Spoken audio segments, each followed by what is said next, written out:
네, 수업을 시작합니다. 오늘은 기체의 성질에 관한 내용을 살펴보겠습니다. 자, 먼저 액체의 증발에 관해 좀 살펴볼게요. 액체의 증발이 무엇이냐? 운동이 활발한 입자가 액체의 다른 곳도 아니고 표면에서, 바깥쪽에서 기화가 되는 현상입니다. 여기서 말하는 기화라는 것은 액체가 기체가 되는 과정을 말하겠죠. 그죠? 자, 여기 한번 그림 살펴보겠습니다. 동글동글한 게 물 입자거든요. 물 입자가 이렇게 있다가 표면 부분에서 분명히 액체였는데 여기 지금 기체가 되는 거 보셨죠? 그리고 기체 같은 경우는 움직임도 굉장히 활발하죠. 이렇게 꼬리표가 이렇게 달린다 그지? 자, 이런 모습이고 대표적인 사례로는 염전에서 소금 얻는 방법 있죠. 그죠? 증발시켜가지고 다음에 감을 말려가지고 곶감 만들기. 예, 마찬가지가 되겠습니다. 자, 증발 쉽죠, 그죠? 워낙 쉬운 내용이니까 빨리 넘어갈게요. 다음에 증발하고 같이 봐야 될 개념이 끓음하는 개념인데요. 끓음은 뭐냐면은 방금 얘기했던 표면에서도 기화가 발생하지만 내부에서도 기화가 발생하는 현상. 이 두 가지를 합친 게 끓음이 되겠습니다. 증발에 비하면 끓음이 훨씬 큰 개념이죠. 그죠? 표면과 내부까지 포함하고 있으니까. 즉, 내부에서도 기체가 발생하는 게 끓음이라고 하는 거. 우리 라면이 끓는다라고 했을 때 그 표현이 맞습니다. 라면이 끓을 때는 내부도 공기가 발생하죠. 그죠? 자, 다음에 증발. 액체에서 기체, 표면에서 증발이 잘 일어나기 위한 조건 4가지가 있는데요. 4가지가 아니고 5가지라고 적어주시면 되겠습니다. 첫 번째, 일단 온도가 높으면 증발이 잘 일어나겠죠. 그죠? 당연한 얘기입니다. 여름에 물이 잘 증발이 되잖아. 그지? 다음에 바람 세기가 강할수록 증발이 잘 일어납니다. 다음에 습도가 낮을수록, 즉 다른 말로 건조할수록 증발은 잘 일어나게 되어 있습니다. 다음에 표면적이 넓을수록, 이렇게 둥그런 것보다는 퍼진 녀석이 더 증발이 잘 일어나겠죠. 그죠? 표면적이 넓을수록. 5번째, 입자 간의 인력이 약할수록 증발이 잘 일어납니다. 예를 들면은 여기 물 분자 보이시죠? 안에 있는 물 분자들은요, 서로가 막 잡아당기고 있거든요. 인력이. 그래서 이 하나가 쉽게 증발하지 못합니다. 반면에 여기 있는 입자 같은 경우는요, 표면 부분에 있지. 그렇다 보니까 밑에서는 서로가 잡아당겨 주는데 위에는 지금 입자가 없잖아. 그래서 힘이 약한 거야. 밑에만 힘이 존재하고 위에는 인력이 작용하지 않지. 그지? 그래서 얘는 증발하기 굉장히 쉬운 구조를 갖고 있는 겁니다. 됐죠? 입자 간의 인력이 약할수록 증발은 잘 일어난다 하는 거. 요 5가지 조건을 여러분이 기억하시면 되겠고요. 다음에 에탄올의 증발 실험 잠깐 보겠습니다. 이 유리병과 안에 에탄올을 포함한 모든 질량이 60g인데 자, 증발 전에는 60g이고요. 에탄올이 갑자기 증발합니다. 이제 액체가 기체가 되겠죠. 자, 그러면 증발하고 나면 이게 질량이 몇 g이냐 이거지. 정답은 60.0g. 똑같습니다. 질량은 일정하지만 다만 차이점이 있다면은 액체 에탄올이 기체가 되었죠. 상태 변화가 일어난다. 그지? 기화가 일어난다. 증발했습니다. 하지만 질량이 똑같다 하는 거 기억하시면 되겠습니다. 왜? 입자 개수가 똑같으니까. 됐죠? 결국은 입자 개수가 100개면 얘도 100개 아닙니까? 그죠? 액체냐 기체냐 그 차이일 뿐이지. 네. 다음에 자, 액체와 기체의 확산에 관한 내용을 잠깐 설명해 볼 건데요. 액체하고 기체 입자가 모든 방향, 일정한 방향이 아니고 모든 방향으로 고르게 퍼져나가는 현상이 기체와 액체의 확산이 되겠습니다. 자, 기체 확산의 특징으로 기체가 스스로 운동해요. 누가 시키지 않아도 지가 알아서 퍼져나갑니다. 여기 그림 잠깐 보시면 향수가 막 계속 나가죠. 그죠? 그리고 양이 줄어들죠. 그죠? 맞죠? 누가 시키지 않아도 퍼진다 하는 거. 향수가 퍼지는 것은 결국 기체의 확산 때문에 그런 것이죠. 뭐 향수뿐만 아니고 방구도 마찬가지겠죠. 그죠? 누가 방귀 꼈는지 안 꼈는지 어떻게 합니까, 여러분들? 소리가 나지 않더라도 냄새로 알 수 있죠. 그죠? 네. 방귀도 기체의 확산입니다. 알아서 퍼져나갑니다. 다음에 액체의 확산. 위에 게 기체의 확산이면 지금 이게 액체의 확산인데 액체도 확산돼요. 물에 잉크를 떨어뜨릴 경우가 그런 경우죠. 그죠? 여기 보라색 잉크가 있고 물이 있잖아요. 그죠? 자, 잉크 입자가 있을 겁니다. 그러면 떨어뜨리면 잉크 입자가 막 퍼지겠죠. 지가 알아서. 여러 군데가 막 퍼지죠. 그죠? 그래서 잉크 입자가 물속에 점점 퍼져나간다. 왜 그러냐 물어봤을 때 확산 원리 때문에 그렇다 하는 거 꼭 기억하시면 되겠습니다. 확산과 관련한 대표적인 문제가 있죠.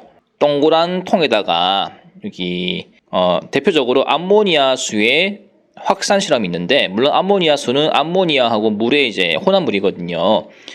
여기 흰솜이 있는데요. 흰솜에다가 페노프탈레인 용액을 떨어뜨립니다. 여러분 이게 무색인 거 아시죠? 그래서 아직까지는 아무 반응이 없습니다. 그런데 중간에다가 뭘 집어넣냐면요, 암모니아를 투척해요. 여기서 암모니아수를 말하는 건데 이것도 무색이거든요. 여기다가 이렇게 암모니아수를 투척시키면 어떤 일이 벌어지냐, 참고로 pp가 페노프탈렌이거든요.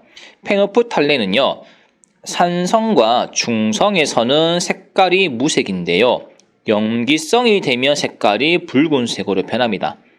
암모니아수가 염기성이거든요. 그러면 보라색으로 변하겠죠. 한번 확인해 보겠습니다. 첫 번째 단계는 아무것도 없고, 두 번째는 암모니아수를 투척시켰고 중심에 하다 보니까 암모니아수에서 암모니아가 점점점 퍼져나가겠죠. 그죠? 그래서 여기 첫 번째 동그라미에 분홍색이 표시가 되고, 다음 4번 가면 갈수록 점점 널리 퍼져나가겠죠. 5번 같은 경우는 완전 다 퍼져나갔죠. 그죠? 자, 이 실험을 통해서 알 수 있는 사실 세 가지. 첫 번째, 암모니아 기체 입자가 스스로 운동한다. 두 번째, 암모니아수로부터 가까운 쪽에서 먼 쪽으로 퍼져나가죠. 그리고 방향도 모든 방향으로 퍼져나가죠. 이 실험을 통해서 세 가지 사실을 확인할 수 있다고 하는 거, 주로 확산에 대한 내용이라고 하는 거, 모든 방향이라고 하는 거 기억하시면 되겠습니다. 페노프탈린을 왜 떨어뜨렸냐? 페노프탈렌하고 암모니아수를 쓰는 이유가 확산을 눈으로 보기 위함이죠. 그죠? 그런 용도로 썼다 하는 거 기억하시면 되겠습니다. 자, 다음에 기체의 압력에 대해서 좀 살펴보겠습니다. 기체의 압력이란 것은 기체 입자가 벽면에 충돌해서 용기를 밖으로 미는 힘을 말합니다. 자, 대표적으로 풍선을 부는 실험이 있는데요. 자, 풍선을 부는 실험은 내부의 공기 양이 많아지는 과정이죠. 그죠? 입을 통해서 계속 공기를 이제 주입시키지, 그지?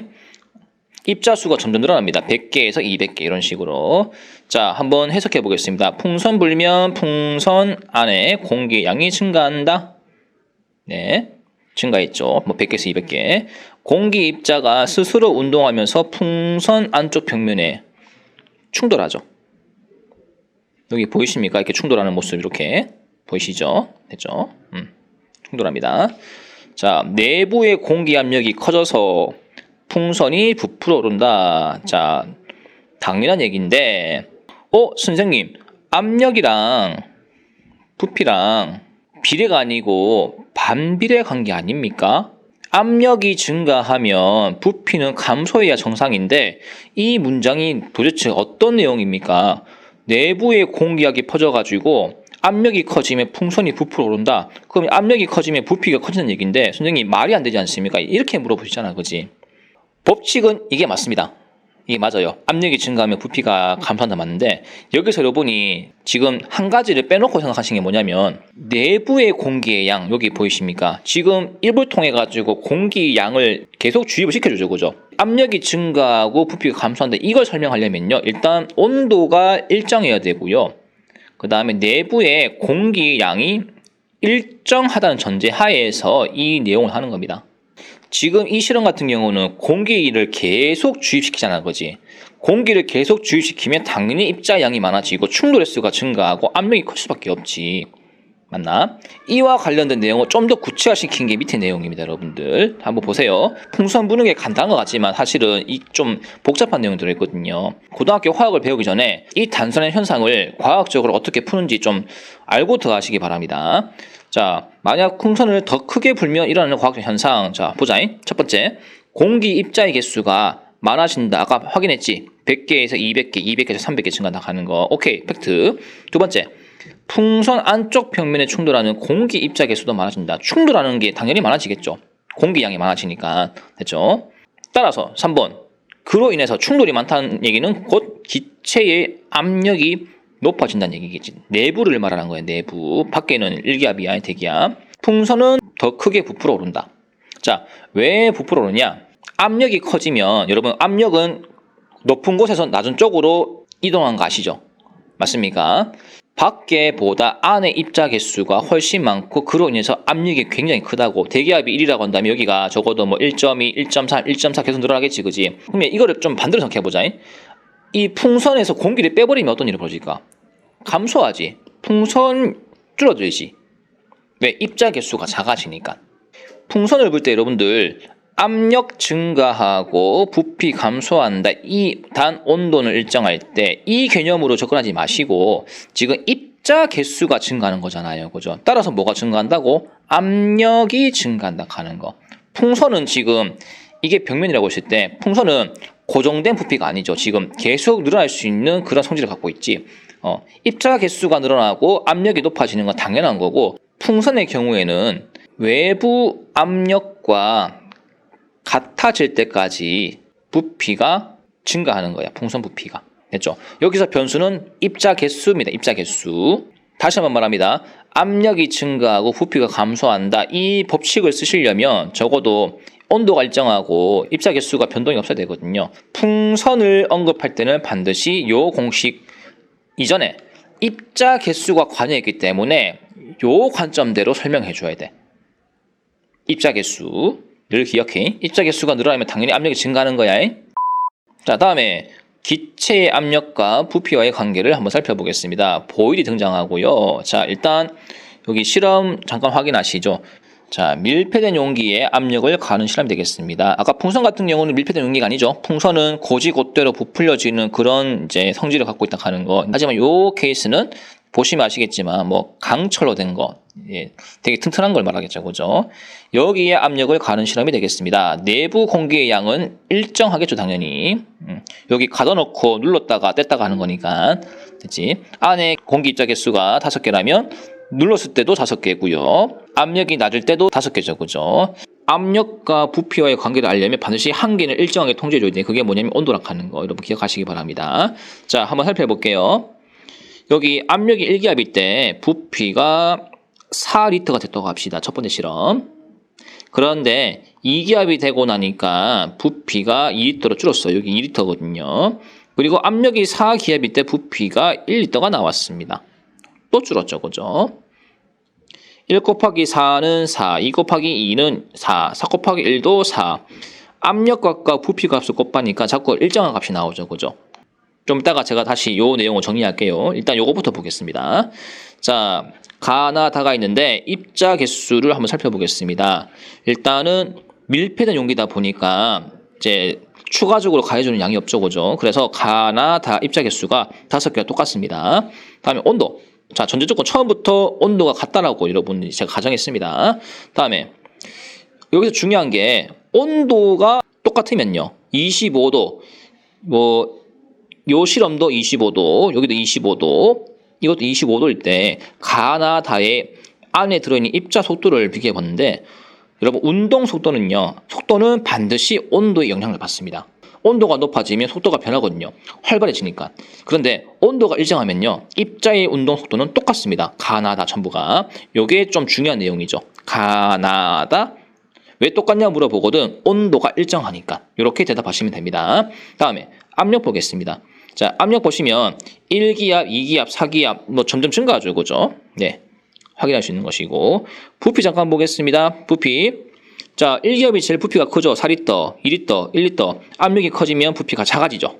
네, 여기서 압력과 부피가 반비례한다는 개념이 나오는 거야. 앞에 풍선 말고 여기서. 전제 조건이 그렇게 중요한 거지. 밀폐된 용기에서 온도 일정하게 유지했을 때라는 거. 그리고 입자의 개수가 추가되거나 없어지지 않죠. 그죠? 그 조건 하에서 성립하는 게 이거라 하는 거. 꼭 기억하시기 바랍니다. 다음에 입자의 충돌 횟수. 자, 1기압 때는 부피가 굉장히 크죠.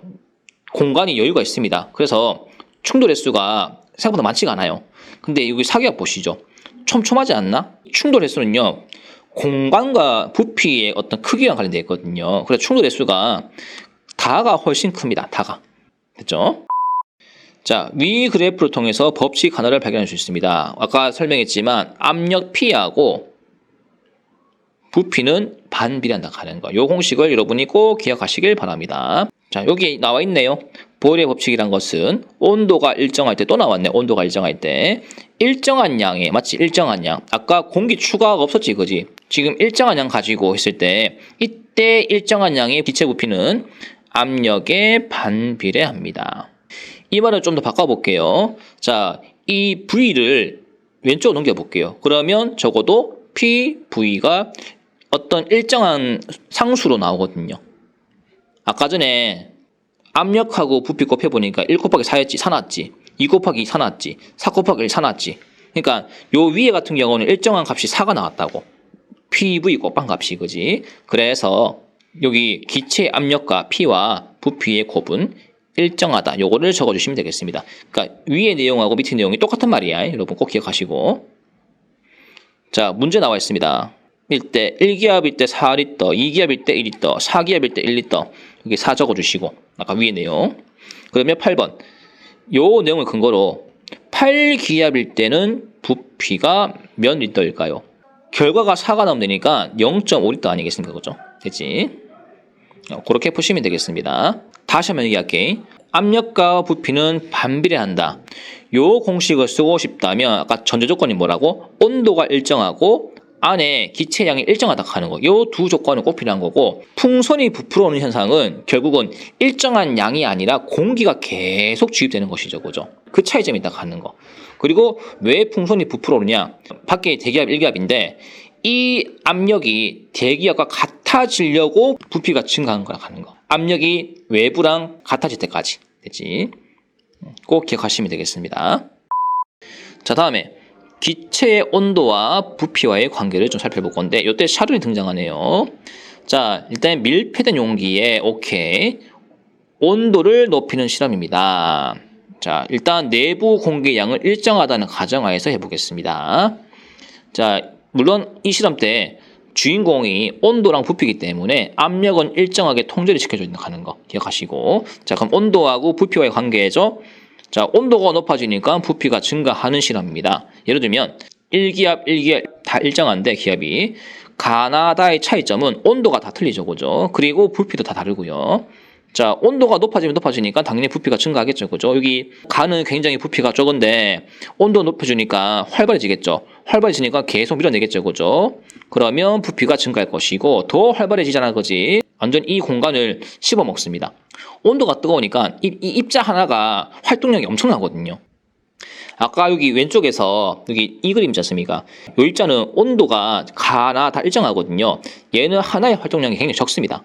공간이 워낙 넓은 상태에서 활동량이 적다 보니까 충돌 횟수가 작거든요. 근데 얘는 약간 다른 케이스야. 공간이 넓긴 하지만 활동량이 장난 아니거든. 박지성이 지금 5명 있다고 보시면 돼요, 여러분들. 자, 한번 살펴보겠습니다.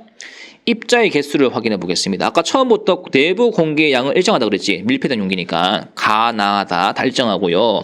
자, 온도는 지금 높여주는 실험이죠, 그죠? 높여주는 실험이고. 자, 온도가 높아지니까 당연히 이 입자들의 운동 속도가 어떻게 된다고?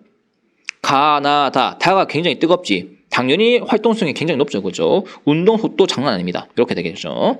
자, 다음에 부피는 가나다 중에서 다가 훨씬 크죠, 그죠? 압력, 방금 압력을 일정하게 유지해야 된다고 얘기했습니다. 다음에 입자의 충돌 횟수라고 했습니다. 여러분들 여기 요거를 조금 제가 정확하게 말씀드릴게요. 일단 공간이 넓다 보니까 부피에 따른 충돌 횟수가 줄어들 수 있잖아, 그지? 근데 이걸 다시 높일 수 있는 방법이 있다고. 그게 뭐냐면 온도를 확 높여주면은 이 적을 수도 있는 충돌 횟수를 확 높여버리거든요. 이 온도가요, 부피의 크기를 이겨버립니다. 활동량이 워낙 많다 보니까 물리적인 먼 거리를 이길 수 있는 게 온도를 높여주는 방법이라고. 탱탱볼처럼 엄청 튕기거든요, 이렇게요. 아무리 거리가 멀어도. 그래서 입자의 충돌 횟수는 부피만 따졌을 때는 당연히 가가 커 보이지만 근데 온도까지 고려했을 때는 완전 역전할 수 있거든요. 그래서 이거는 여러분들 잘 적어줘요. 입자의 충돌 횟수가 증가합니다. 워낙 활발하기 때문에. 온도 때문에. 충돌 세계도 만만치 않죠. 박지성 같은 사람 한번 몸에 부딪혀 보십시오, 여러분들. 엄청 아프거든요. 루니가 딱 그 얘기 하더라고. 루니가 박지성이랑 몸싸움하면 정말 아프대요, 몸이. 그래서 여러분들 여기 샤를 법칙 요거 공부하실 때요. 다른 거는 다 쉽게 이해할 수 있는데 여기 별표 친 거 있지 않습니까? 별표 친 거. 요 두 개만큼 여러분이 특별히 조금 더 신경 써가지고 공부하시면 될 것 같습니다. 됐죠? 자, 위 그래프에서 법칙 하나를 발견할 수 있는데 그게 뭐냐면 샤를의 법칙이라고 압력이 일정할 때 또 일정한 양이지, 그지? 압력 일정, 공기량 일정. 이 상태에서 기체 부피는 온도에 비례합니다. 뜨거우면 뜨거울수록 부피가 증가하니까 이때 산소든 질소든 수소든 전혀 관계없어요. 기체의 종류와 관계없이 무조건 부피하고 온도는 비례관계다 하는 거 꼭 기억하시면 되겠고요. 자, 다음에 이와 관련된 실험이 하나 더 있거든요. 밀봉시킨 여기 공기통이 있어요. 여기 막혀 있고요. 빨대를 이렇게 뚫었습니다. 자, 빨대 꽂고 글리세롤 집어넣었습니다. 여기 빨대 사이에 어떤 액체가 있다 하는 거. 단 내부 공기량은 또 일정하며 압력은 일정하게 유지한다. 됐죠? 이 조건이 반드시 들어가줘야 돼. 자, 이제 실험해 보겠습니다. 안에는 분명히 일정량의 공기가 들어있을 겁니다. 밀폐되는 용기 아니니까. 자, 그런데요. 여러분이 이렇게 손 있죠, 손. 양손을 이렇게 손을 대고 있으면 이 손 온기 때문에 점점 안에가 데워지겠죠. 입자 7개가 일정한 속도로 운동하고 있다가 갑자기 내 손 때문에 데워지니까 안에 운동 속도가 빨라지겠지, 그지? 그래서 1번, 온도 높이면 공기 입자가 워낙 활발하니까 탱탱탱탱 거리면서 이 글리세롤을 밀어내거든요. 글리세롤이 이 활발한 입자 때문에 결국 못 이기고 이 압력이 떠밀려가지고 올라갑니다. 신기하죠, 그죠? 다음에 이번에 다시 손을 떼면 어떤 일이 벌어지냐? 이 운동 속도가 떨어지거든요. 온도가 떨어지니까. 그래서 입자의 충돌 횟수가 약해지다 보니까 다시 이 글리세롤이 밑으로 떨어집니다. 이렇게. 됐죠? 요것도 샤를의 법칙의 한 사례라 하는 거 기억하시면 되겠습니다. 됐지? 자, 또 이와 관련된 사례가 탁구공의 물넣기 실험과 겨울철 타이어가 있는데 여러분 그 타이어가 여름 때 공기가 엄청 활발해서 팽창 상태거든요. 근데 겨울 되면 어떤 일이 벌어지냐? 갑자기 추워지지. 그럼 타이어 안에 입자들이 움직임이 굉장히 둔해지거든요. 그러면 알게 모르게 타이어가 이렇게 부피가 조금씩 쭈그러듭니다. 작아집니다. 그러면 운전할 때 뭔가 느낌이 안 좋지. 바퀴의 어떤 이 압력이 달라지다 보니까 운전자가 불안하다고. 그래서 어떻게 하냐? 겨울 때요. 일부러 공기 펌프로 공기를 주입시킵니다. 추가시켜주는 거죠. 그래서 공기를 더 채움으로써 이 부피의 양을 이제 여름하고 똑같이 해주는 거야. 이것도 샤를의 법칙의 한 사례고요. 자, 탁구공의 물넣기는 좀 별표 하나 치십시오, 여러분들. 요 내용을 제가 이렇게 좀 따로 담았거든요. 이렇게 보이시죠? 좀 확대해 보겠습니다. 1mm 구멍을 뚫은 탁구공에다가 물을 집어넣는 실험인데요. 여기 뜨거운 물이 있고요. 뜨거운 물이 있고 탁구공에다가 1mm 구멍을 뚫었거든요. 근데 여러분들 그 1mm 구멍 뚫었다 해가지고 물이 잘 안 들어가요. 해보시면 아시겠지만. 이거를 억지로 강제로 꽉 눌러가지고 집어넣습니다. 자, 그럼 이제 어떤 일이 벌어지냐? 여기 순서대로 한번 해보자. 자, 뜨거운 물에 탁구공 담그면 일단 내부의 입자들이 운동 속도가 굉장히 활발해지죠, 그죠? 그래서 기체의 부피가 증가합니다.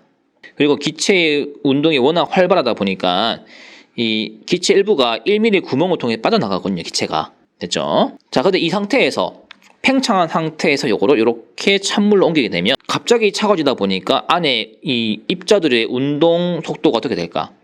느려지지. 그래서 충돌 횟수가 작아지고 쪼그라듭니다.